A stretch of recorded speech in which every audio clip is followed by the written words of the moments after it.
Crisis എന്ന് ചോദിക്കരുത്. ഈ ക്രൈസിസ് ഉണ്ടെങ്കിൽ അടുത്ത അത്ഭുതത്തിന് നീ ഒരുക്കപ്പെടൂ. മനസ്സിലാവുന്നോ? അടുത്തൊരു അത്ഭുതത്തിന് നീ ഒരുങ്ങണമെങ്കിൽ ഇപ്പൊ ഈ ചെറിയ പരീക്ഷ നീ ജയിച്ചേ പറ്റൂ.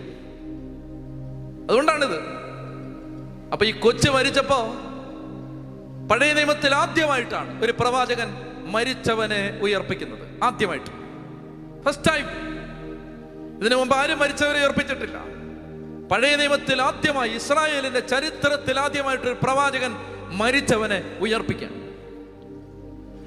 അതിന് ഈ പ്രവാചകൻ സന്നദ്ധനാവണമെങ്കിൽ ഇവനൊരു ക്രൈസിസിലൂടെ കടത്തിവിടണം. ആ ക്രൈസിസ് ആണ് ഇവന്റെ വിശ്വാസം വർദ്ധിപ്പിക്കാൻ പോകുന്നത്.